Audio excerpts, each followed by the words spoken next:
I am looking at investing and I want to know how you go about doing your own inspection on a property. Is that a possibility, especially?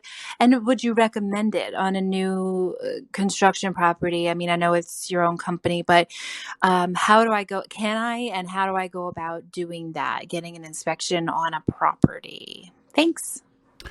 Well, thank you, Deanna. Well, if you're getting an inspection on, like if you're working with us at Morris Invest, you absolutely should get an inspection on the property. We work with third party inspectors, so we don't own the inspection companies. They're third party inspection companies that will provide a full inspection on the new construction property.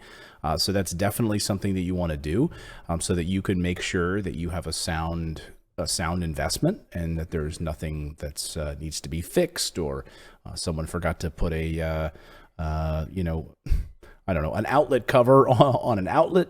That happens from time to time. That's why you have an inspection, so they can go through and make sure that the electrical is working in the new construction property, make sure that the plumbing is all set up and running the way that it should be, make sure that the electrical, make sure that the heating, all of that stuff is working as flawlessly as it can. They'll look at the new systems, they'll look at the brand new furnace, they'll look at the pumps in the house, they'll look at everything to make sure everything is working as it should. So it's very easy to do. Is, you know, if you're not working with us, you always want to find, just, I would say, go to Craigslist or look in the yellow pages online or locally to find an inspection company, a reputable inspection company. So before you buy any rental property, you absolutely want to get an inspection on that property. You know, give them a call, have them come out, make sure that you schedule this with the seller of the property. If you're buying it from them, schedule at a time when they can go out. If you want to go and meet with the inspector while they're there on the property, absolutely, you can do that as well. But they're going to go through and they're going to look at all of the systems. They'll look at the roof, they'll look at the windows, they'll look at the heating, the insulation, the electrical, the plumbing. All of those things are part of that process. So I would encourage anybody who's buying an investment property absolutely to do that.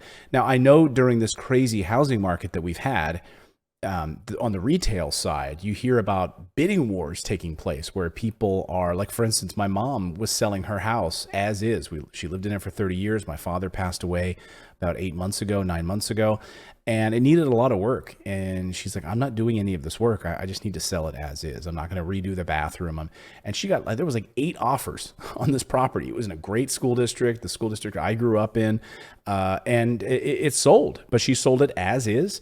And they waived an inspection. Like, that's what happens on the retail side. On the investment side, you know, you should not waive an inspection. Like, if you're buying an investment that you are going to hold for the rest of your life and you're going to cash flow this, placing tenants in the property, get an inspection. Like, that should be a part of the process. Like, we would do that at our company. That's something that's part of our whole process.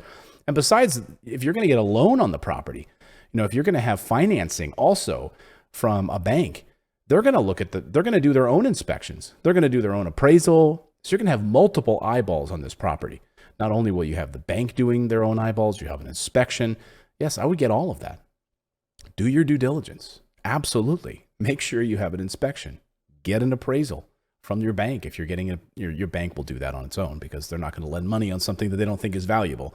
But yes, always get an extra set of eyeballs, because unless you know what you're looking for structurally and electrically and plumbing and plumbingly, then you need to hire someone to do that. And that can cost like $150 to $200. It's not a big cost.